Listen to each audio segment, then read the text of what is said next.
आ रही है दिल्ली से, जहां अरविंद केजरीवाल पर फैसला सुरक्षित रखा गया है। केजरीवाल की याचिका पर सुनवाई पूरी हो चुकी है। अब फैसला सुरक्षित है, लेकिन 9 मई को जो खबर है, 9 मई को यह फैसला आ सकता है। जमानत की याचिका पर फैसला सुरक्षित रखा गया। 9 मई को फैसला आ सकता है शराब घोटाला मामले में। फिलहाल अरविंद केजरीवाल जेल में है।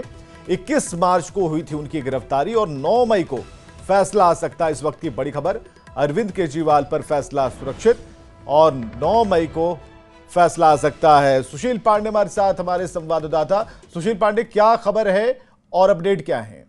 जी देखिए, अरविंद केजरीवाल की अंतरिम जमानत पर सुप्रीम कोर्ट ने अपना फैसला सुरक्षित रखा है, लेकिन इस फैसले को सुनाया कब जाएगा इसकी कोई तारीख अभी फिलहाल नहीं दी गई है।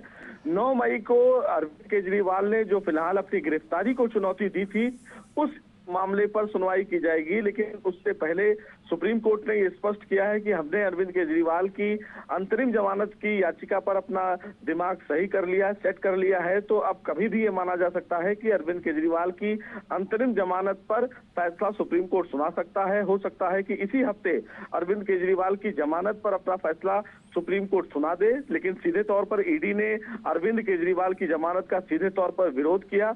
अरविंद केजरीवाल की जमानत का विरोध करते हुए केंद्र सरकार और ईडी ने कहा कि चूंकि अभी इस पूरे मामले में इन्वेस्टिगेशन चल रही है और ऐसे में चुनाव प्रचार को लेकर जमानत नहीं दिया जाना चाहिए, क्योंकि अगर ऐसे जमानत दिया जाता है तो देश में एक नई अवधारणा बन जाएगी और आने वाले दिनों में तमाम ऐसे राजनेता हैं जो फिलहाल चुनाव प्रचार के लिए जाना चाहते हैं, उन याचिकाओं की बाढ़ लग जाएगी।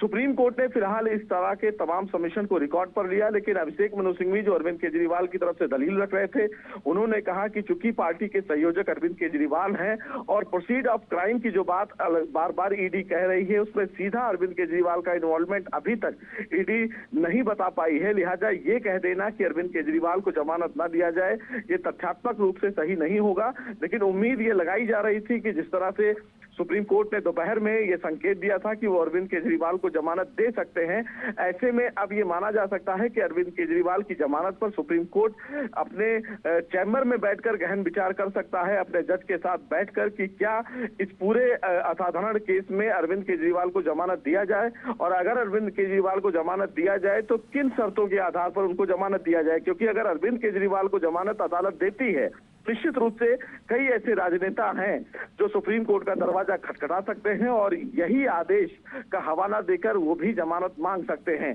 चूंकि अरविंद केजरीवाल अभी लगातार मुख्यमंत्री के पद पर बने हुए हैं, संवैधानिक पद पे हैं, तो ऐसे में क्या उनको जमानत दिया जाए और क्या इस जमानत की अवधारणा आम लोगों में कैसी जाए, उसको लेकर सुप्रीम कोर्ट एक विचार विमर्श में फंसा हुआ है कि किस तरह से वो ये तय करे कि अरविंद केजरीवाल को जमानत किस आधार पर दी जाए। बहुत बहुत शुक्रिया सुशील, तमाम जानकारियों के लिए। तो बड़ी खबर हम आपको बता रहे थे।